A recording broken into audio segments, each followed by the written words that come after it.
What's up, everybody? How y'all doing today? This is Rob Shack, obviously. So what's up? I'm going to be doing something today because I'm still trying to figure out what the heck happened with my playthrough. I can't load the guy still. So the champion isn't spawning. So yeah, again, if y'all have more suggestions, let me know. But what I'm going to do today is because I can't do that, I'm going to do a comparison of the head-to-heads of each of the cars in the game, and we're gonna just do based on the level themselves. So we're gonna start by we're gonna start with the lowest level car of each of the series. So the Crusero Bueno, the Jones J400 or 40Q, that's 400, and then the Piranha PDQ. So yeah, be sure to like, subscribe, comment, and share for more. Thank you all for watching. Yeah, sorry, I'm a little bit frazzled because it's really frustrating that I don't know how to unlock him. So yeah, so we'll start with the Crusero Bueno and just kind of drive around. I'll just kind of talk about what I think about the car. I've kind of hinted on some of this stuff a little bit in other videos, but I kind of wanted to just do a head-to-head thing, showcasing each of the cars, kind of driving around, showing some stuff, describing them, saying what I think, what I feel about it, and yeah, we'll see how it goes. This is kind of like a new player's guide, I guess, but this game is 20 years old, so it's probably not new to anybody now. It's more of just a like retrospective. I want to see how good the cars are in this game. So yeah, we'll start with Emilio. Emilio's car is the first one you get. This is the Crusero Bueno. All the cars are named after the word good, usually. I think it's like Bueno, Excelente, and Magnifique. So I'm like, that's pretty funny. I think it's based on an Impala. If someone can let me know on that, I'm pretty sure it's like an old Impala, like the 60s or 70s or 80s Impala. It's like a lowrider. It's an awesome car. I like it. Technically, I think it's a muscle car. So yeah, but it's good. It's a very all-around, average stat car. You know, it accelerates decently fast. Very good handling, very durable. That's the kind of the thing with the Cruceros. Even though they're low riders, they're very surprisingly durable. I think the Jones is still more durable. I can't remember right now, but y'all can go back and look at that. I'm pretty sure the Jones is more durable. I mean, it would be insulting if it wasn't, 'cause it's a truck, but the Crusero is very, very good, very consistent in its acceleration. You can watch me just completely destroy that car right there. I just like ate him. But acceleration is good. Definitely not as fast as the whatchamacallit, the Piranha. The Piranha is very known for its acceleration, so kind of depends on your play style. I think if you're more of a this is the more middle ground. Like I've done some driving in games before. Style car. It's like very responsive, but not super tight responsive. It doesn't. It's not a muscle car that you can. It's not a car that you can slam into everything all the time. But if you hit a couple things, it'll be good. Apparently, it can also, do that. I can just ramp people off the front of my car. So I mean, hey, maybe use that to your advantage. But try not to use that. Okay. All right, next up, we are going to be moving on to the Jones J400. So you can see, yes, the Jones is way more powerful than the, more durable than the Crusero, but the Piranha sucks. And it has much less handling, much better top speed, and acceleration. So we're going to now drive this guy around. I always make them black because they look awesome in black. And then we're going to keep going. So yeah, you can tell that with the way that the handbrake worked on the Crusero was very good, tight but not too tight. You could use it, kind of drifted a little bit.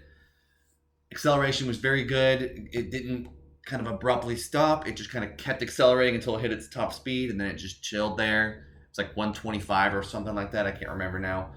But yeah, it's pretty good. And so now we're going to move on to the Jones.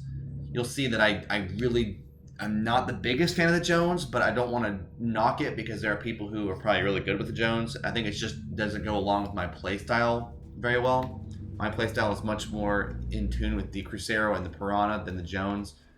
But we're going to give the Jones a shot here. The Jones has much more speed. Obviously, you can tell that I'm going way faster after just a few seconds of driving compared to the Emilio's car. But yeah, you can see already as I just turn, the car kind of starts to do a wheelie. And this is the thing that really is rough with this car is the handling on this thing is so bad. It's rough because the car. I mean, I know why they did it. They did it this way because the Jones J400 is stats wise, apart from handling, the best car. So if you can keep the Jones under control, then you'd be golden. And that's why I think, since I'm not like a hardcore racing gamer, that's why I don't think I like this car as much. I feel like if you like are a hardcore racer, this car is for you because it's like a challenge and you get to like control the beast, you know? It's like, because it's, I mean, you see that. I just tap the handbrake, tap it, and it slides into the wall. And even when you're not doing that, it's leaning super hard on whatever side you're turning. So it's like, I'm assuming you actually need to use the brake with the Jones, which I never do, which is why, again, I'm not the best. I'm probably a middle of the ground driver, like race car driver. That's like what, I don't actually drive cars in real life, but I'm like, that's kind of where I'm at. I'm not exactly like a super touchy driver where I'm like able to really control cars that are hard to handle. So like this car, you probably need to brake more. You probably don't want to use the handbrake as much, which I'm all about. That dude just freaking turned into me, so that's not my fault. This whole, just, we're going to leave it in there, but this is not my fault. This is not the Joneses' fault. Don't let that reflect on the Jones. But, yeah, so, but it doesn't have the handling that I like. You know, I think if, like, and you'll see as I get through it, you know, the way I drove the Crusero, very touching. I basically tap the handbrake on every corner, or I barely tap the brake. I barely hit the brake. You barely see my brake lights turn on in the perspective of that I'm actually braking. I'm usually just tapping the handbrake, and then we're just going along. But with the Jones, yeah, it leans, and the leaning really hinders its ability to steer, which is like a huge problem because, like, you know, you're gonna want it to steer well, but like it also cuts its speed a lot when you tap the handbrake. So you can't. It's hard to keep the speed. Basically, this car is really, really good again on the races where you end up having to like go around the freeway a lot. But like, yeah, as you see here, as I take corners, it starts to lean, and you can see how it starts to skid, and it only skids 2 of the 4 tires. Not a good sign if you're trying to make a difficult corner, which is why, like, I'm showing you as I kind of go through the city here, it doesn't thrive as well. Definitely good for freeway though. The freeway, this thing is the best car of the 3. And I think you'll see that that might be the same throughout the rest of my videos. I'm going to do another part of this series. Again, this is going to be a thing I'm going to do.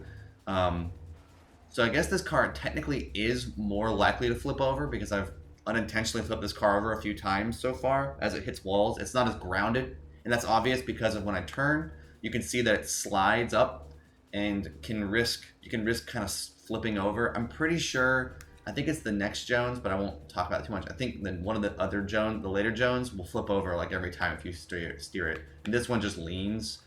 But yeah, like imagine trying to take a corner with like a close corner with a bunch of AIs or with a bunch of players, and you like are leaning like this, and they just kind of nick you. You would just flip over.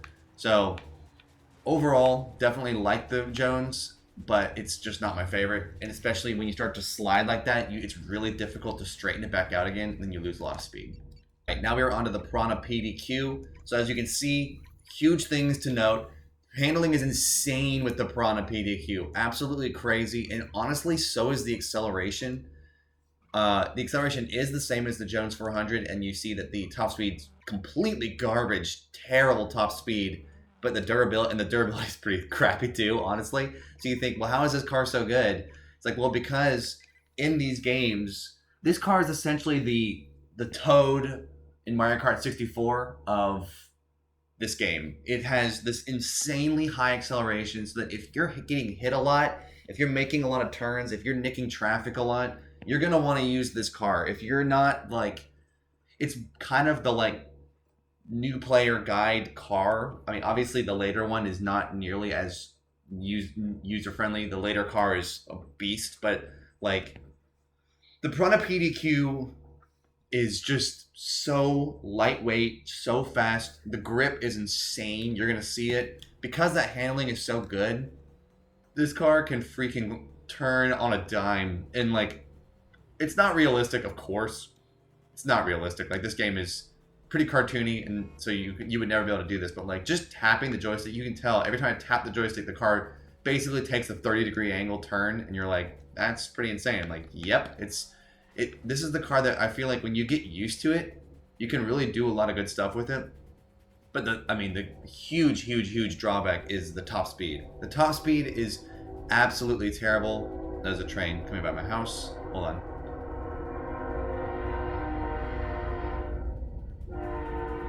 Okay, so yeah, you can see that the top speed is absolutely horrible. Like, the Jones was flying. The Emilio's Crusero fly. They can both go so fast. But this is a thing. If you're driving around on the freeway, even on the freeway, this car can be good because you still hit traffic on the freeway. But it's just, if you're on a desolate road, this car is going to lose to Emilio's and the Jones every single time. But majority of the races in this game are tight corners, and you're going to need a car that can handle well. And that's just, again, if you can handle the Jones, if you can handle the Emilio's Crusero, if you can handle those cars, then you're going to probably do better. But this car is just so responsive and so quick, and it's kind of like the epitome of what like the control scheme of this game does. Like, when you see all the like little intro videos in this game, everybody's just taking turns like this, and they just slide around the corners, and they just are barely losing speed. Like, and the fact that this car has such high acceleration means that you pretty much never are not going like around 90 degrees. Like, you're basically, unless you slam into walls like that, you're going to always be around 80 to 95 miles an hour, and then you just accelerate up. So I want to know in the comments, what is your favorite car of these three? Let me know what you think, because I'm very curious. I should have said that at the beginning, so hopefully someone still sees that and lets me know their favorite video or favorite car. But to me, it's I see the good of all three for sure, but definitely I prefer the Piranha. Secondary is the Emilio's car, and then the last, but still not least, is the Jones. That's just because of the way I play. So I definitely want to hear what people think, and if you have a ranking of the first version of each of these three cars, let me know them in the comments below. So see if I can flip this thing over in the last few frames here, playing it live while I record, of course, because that's how I do it. So I know what I'll do. I'm just going to drive it into the water. Here we go. We're going to just go on the boat, or we're going to miss the boat. There we go.